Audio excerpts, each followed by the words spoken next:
Итак, Анна Юрьевна уже сказала, я не буду углубляться в это. Нашла у Сократа такое изречение: «Заговори, чтобы тебя увидели». Вот посмотрите, у нас есть в нашей программе, основной образовательной программе, есть блок метод, предметные результаты.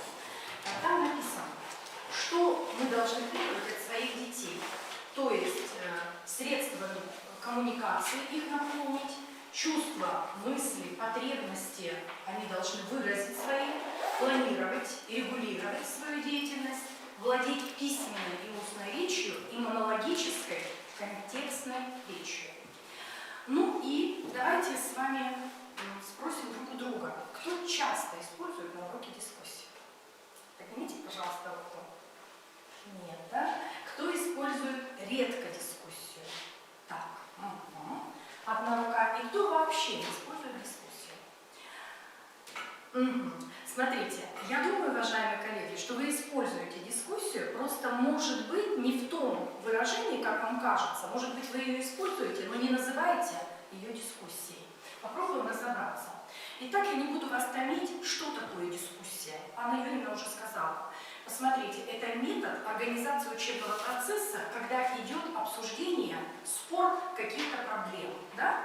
И когда человек, а в данном случае ученик, он аргументирует свою точку зрения. Синонимы. Я тут уже слайд опередила. Какие можно синонимы подобрать к слову «дискуссия»? Анна Юрьевна один из них сказала. Беседа. Вы громче, потому что мы записываем. Еще. У нас камера работает. Спор.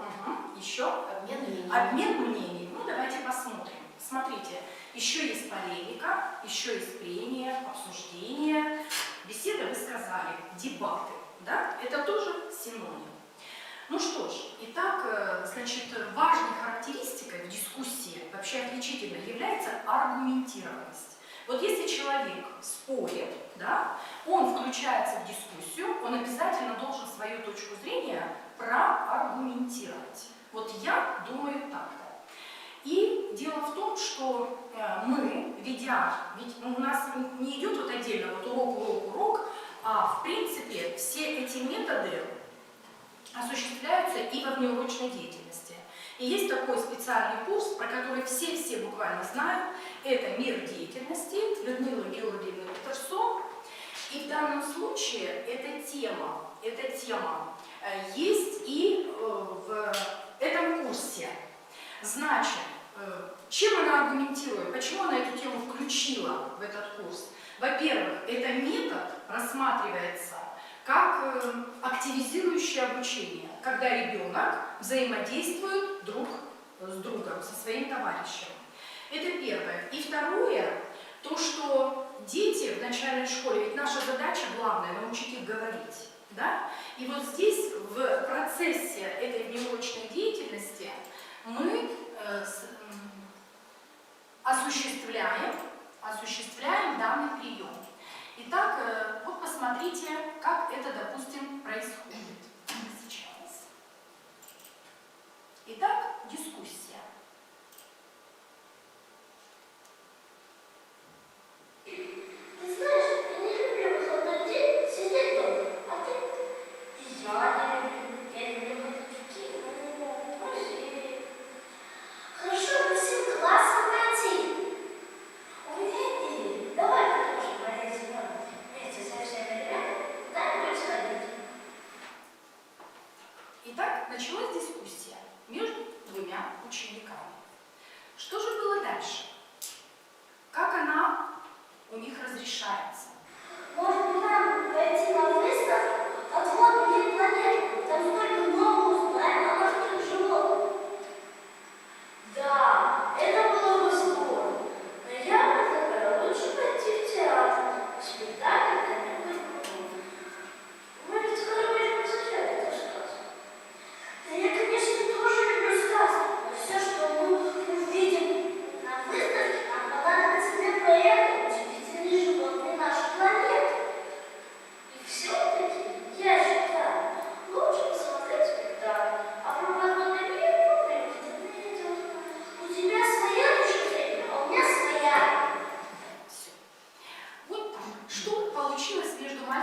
результате?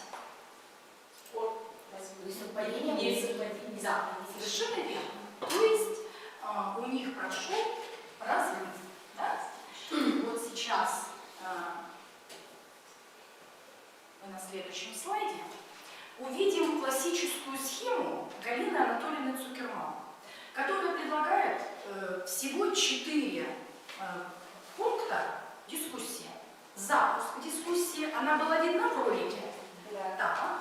Дальше разрыв, фиксация разных мнений. Мальчики разошлись. Один хочет театр, другой хочет на выставку. Далее это мнение пойдет в класс, где дети его обсудят, и наконец-то они подведут итог. Вот эта классическая схема у Галины Анатольевны, которая предлагает ее привнести в начальную школу. Но сегодня мы поговорим еще о другом моменте, о письменной дискуссии. С устной дискуссией все понятно, ее можно развить, много материалов найти. А как вы думаете, чем письменная дискуссия отличается от устной? Ну, устно обычно участвуют 2-3 активных участника, да, которые не боятся высказать свое мнение, а тихонько молчат, а в письменной высказывается каждый. Ой, огромное вам спасибо, вы просто прямо в точку попали. Дело в том, что если мы дадим листочки и попросим детей написать свое мнение, во-первых, мы время сэкономим, так? Опрашивать мы будем весь класс, целый урок. Здесь 10 минут достаточно, допустим, если мы какой-то вопрос продискутировали, да? Дальше, и правильно, есть робкие дети, есть медлительные дети, есть дети, которые боятся высказаться, высказать свое мнение, здесь они его не боятся высказать. Итак, предлагают ввести в начальную школу письменную дискуссию. Ну, обычно, как это вводится, значит, один из приемов.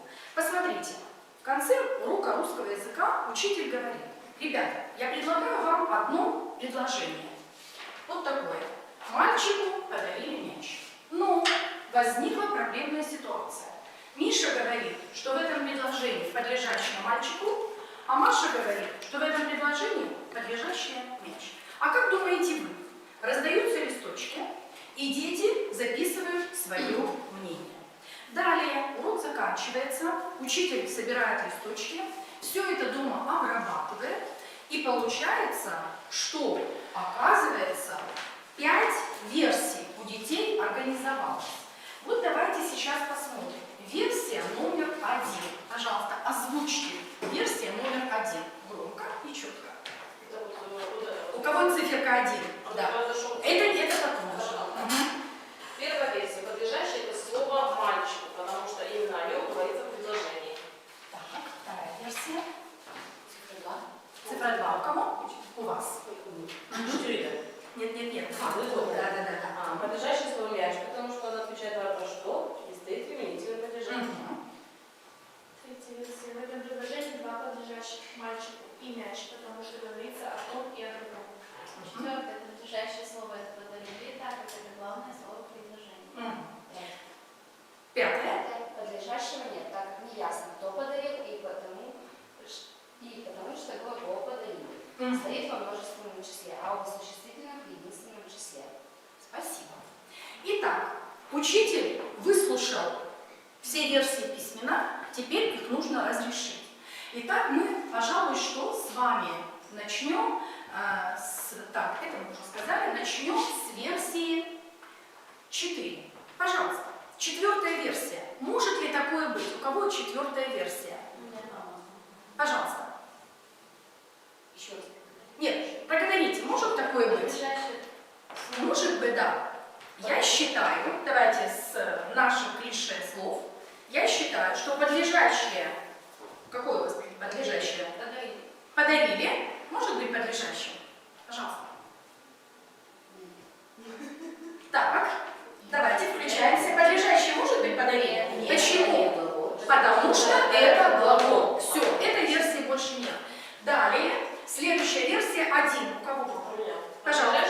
Я считаю, что подлежащее слово мальчику, потому что именно о нем говорится в предложении. И вы настаиваете над этим. Давайте включаемся. Может быть подлежащее мальчику? Вопрос в том, что Да, не может быть подлежащим, потому что подлежащий отвечает на вопрос кто или что. Спасибо большое. И стоит в именительном падеже. Третья версия у кого? В этом предложении 2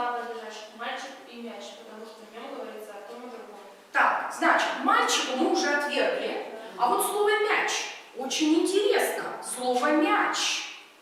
Вы же говорили именительный падеж. А мяч может сам себя подарить? Мяч сам себя подарить не может. Значит, мяч может быть подлежащим? Нет. Тоже нет. Итак, что же мы с вами выявили? Выявляющего нет. Почему? Ну, его нет. Значит, с каким мы имеем дело предложением? Односоставным. В нем есть только сказуемое. Итак, письменная дискуссия нас в результате привела к аргументации наших версий, да, и мы сделали вывод, что такие предложения называются односоставными. Ну что ж, и вот, кстати сказать, письменную дискуссию еще рекомендуют делать в конце урока, когда мы рефлексируем. Помните, мы говорим, ребята, назовите, ну что там вот у нас вот в конце урока, а здесь просто раздается маленький листочек. И я понял, обязательно учим с речевой формулой, да, начинать. Итак, я понял, что в предложении глагол не может быть подлежащим. И я поняла следующее, я понял следующее. То есть это рефлексия, которая проводится в письменной форме. Это и будет кусочек дискуссии. Ну что ж, а сейчас мы с вами попробуем, как взрослые, вот, побывать в роли, значит, в роли учителей и прожить такую практику. Значит, посмотрите на выдержку Ликони. В переходе из детского сада в школу мы теряем инициативность. В переходе из младшей школы в среднюю – что? В переходе из основной в школу в старшую мы теряем целеполагание, а из старшей школы в институт – самоопределение. Итак, вы, я вам даю эти листочки, может быть, вам там не видно, да? Пожалуйста, каждый, я сейчас вам дам листочек, каждый, вы не вместе друг другом не контактируете, да? Посмотрите, индивидуальное мнение. Пожалуйста, зафиксируйте свое индивидуальное мнение на рабочем листке. Да, конечно, это все для вас. Это все для вас. Да? Ага, так. Да, пожалуйста. Итак, обратили внимание, что я вам выдала рабочий лист. Кстати сказать, он тоже очень хорошо работает в классе, да? Индивидуальное мнение вы фиксируете сейчас вот сюда. Что же мы теряем? Так. Ну, будем быстро работать, да? Пожалуйста. Ваше мнение. Вы написали? Нет, вы же сами просили быстрее. Так, все. Теперь вы написали. Пожалуйста, подойдите к коллегам сюда. И вам теперь нужно выработать общее мнение. Вы написали свое индивидуальное. Вы должны сообщить об этом своим коллегам. То есть каждому подойти, да? Ну да, группой, организоваться группой. Вот у вас группа. Вы можете в другую группу организоваться, то есть у каждого свое мнение. Давайте вы пойдете туда. Да, и вы пойдете туда.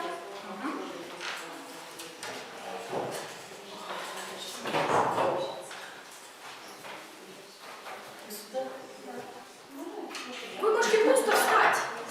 Можно, да. Вы можете просто встать и контактировать.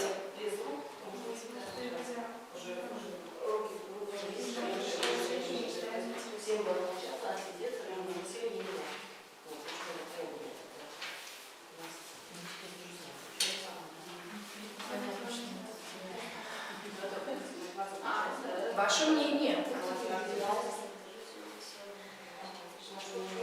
Это сказала не я, это сказала Ликони.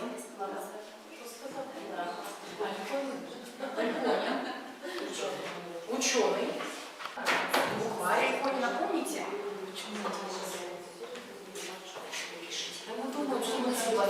Может, активность. Вот я же думала, вот и напишите. Да, вот напишите.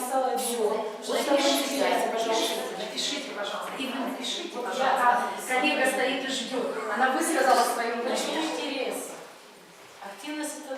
интерес я не знаю. Мне кажется. А почему вы еще не написали, обсуждаете? У меня написано. Я уже, я поняла. Анна Юрьевна уже озвучила мне буквально. Нет, я просто думала, что это интерес. Я думала, сначала пишет связь. А интерес...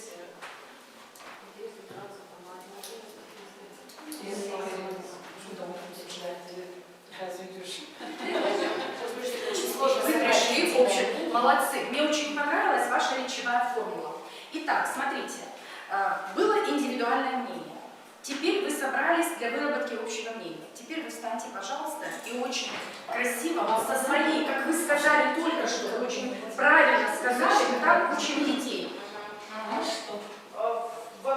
При обмене мнением пришли к общему мнению, Что? что при переходе из детского сада в школу мы теряем инициативность, в переходе из младшей школы в среднюю интерес. Интерес. Давайте поаплодируем этой группе. Они молодцы. И вы знаете, вот не надо стесняться учить вот так детей. Вот прямо так учить. Мы пришли к такому мнению. Или, Рома, я с тобой не согласен. Или, Вика, извини, пожалуйста, но я с тобой не согласна. Да? Но у нас мнение такое. Спасибо. Ваша группа. Давайте вы за всю группу. Пожалуйста. Ну, я вот не согласна, что с интересом. Так, Интерес теряет. наша группа. Наша группа считает, Так. что теряют дети, переходя в среднее звено, активность. Активность. Поаплодируем этой группе.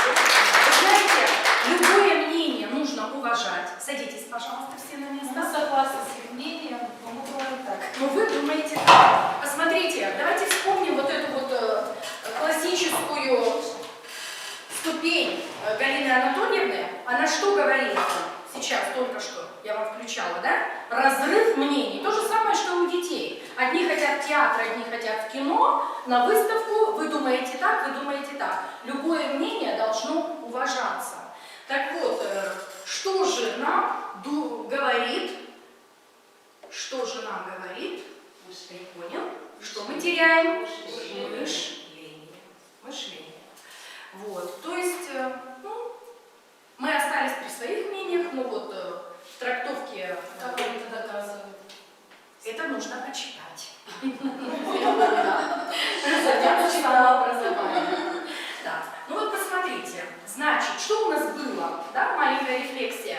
Мы выслушали мнение каждого, мы обсудили в группе, вы выработали общее мнение, его зафиксировали и готовится, ну вот доклад это сейчас в виде был такого предложения.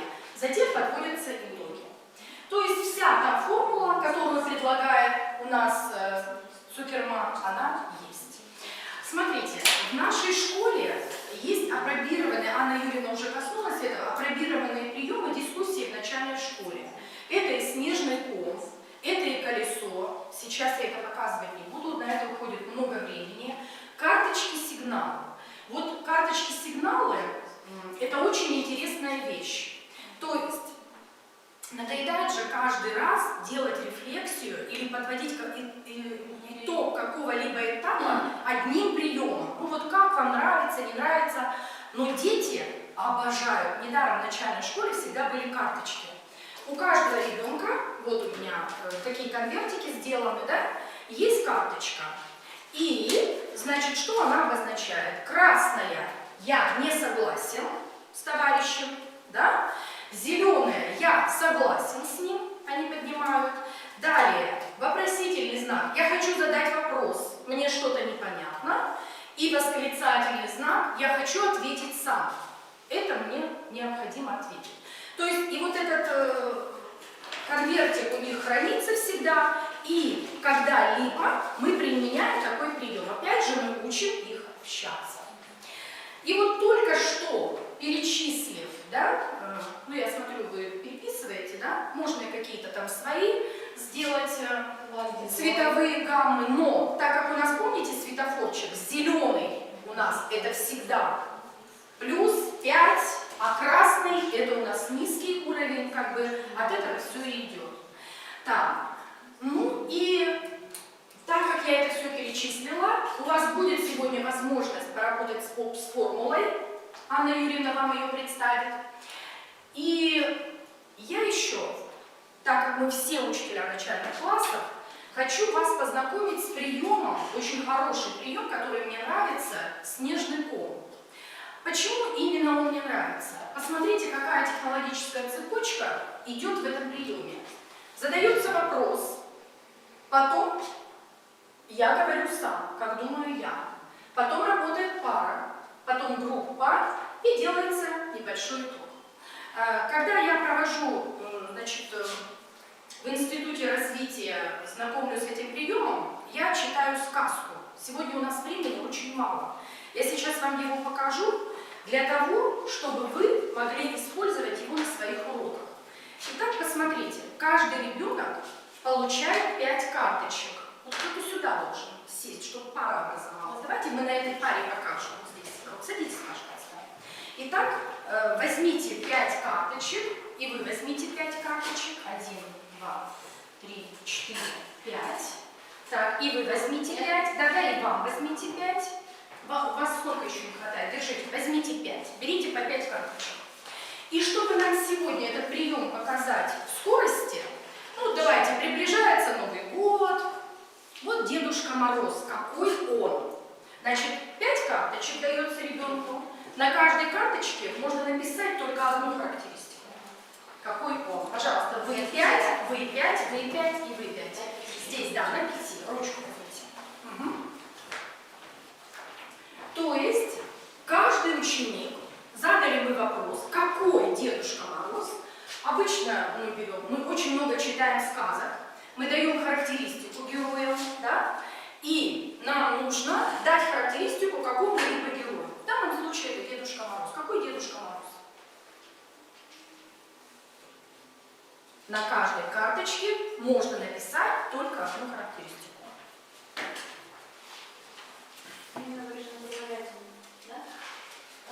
Какой? Да, нужно. Какой в данном случае?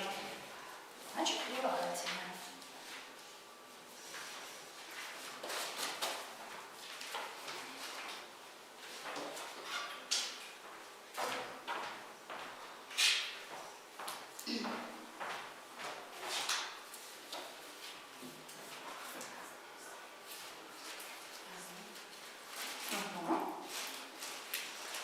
Готовы?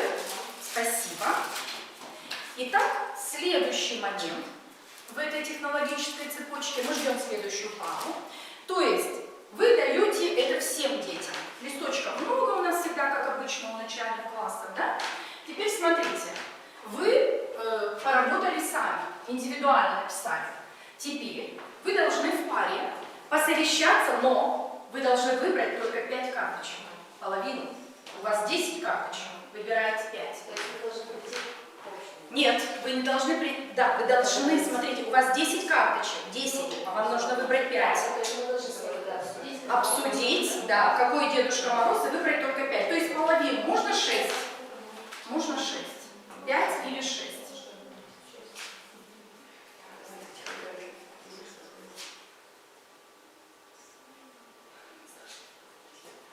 Так. Ненужные карточки убираете, которые вам не нужны, и вы оставляете только 5. Какой Дедушка Мороз? Да. Вот вы оставили 5. Вы договорились? Да. Вы договорились. У вас 5. Можно 6?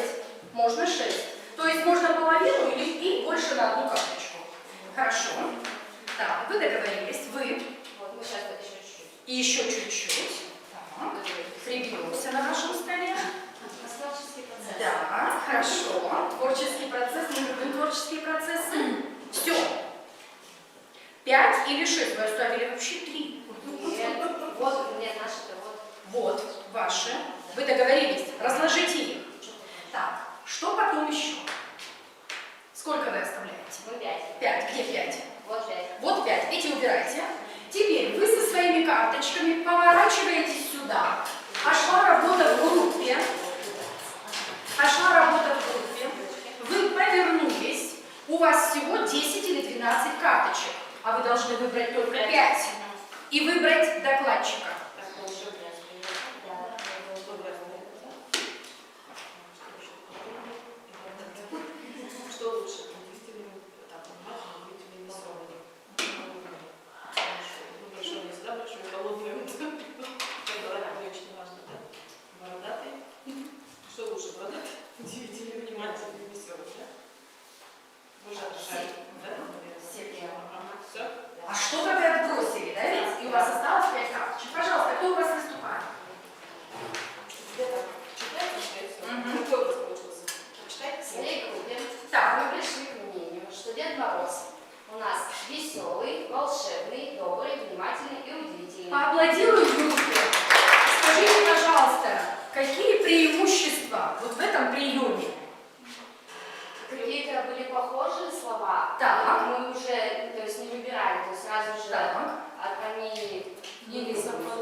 маломальских значимых, незначимых выбрали самые значимые. Самые значимые. Хорошо. Это сотрудничество. И умение договариваться. То есть, знаете, как дорого некоторому ребенку, это вот моя карточка, я написал, но надо ведь поделиться с другом, а у друга-то лучше. Вот, то есть, смотрите, во-первых, сочетание разных способов организации. Сначала один, потом пара, потом четверка, да? Потом развивается не только устная, но и письменная речь. Он ведь сначала написал, так ведь? Потом, правильно сказала Анна Юрьевна, они взаимодействуют, слушают и понимают другого, согласовывают разные мнения. Вот когда дети еще не умеют читать, в 1 классе можно делать рисуночное письмо. Вот, допустим, да, какой домик, они его рисуют на 5 карточках, а потом соединяются, и в результате все равно получается 5. Ну, вот такой прием. Понравился вам этот прием коммуникации? Ну что ж, спасибо вам большое за это сотрудничество. Всех с наступающим 2019 годом. Спасибо.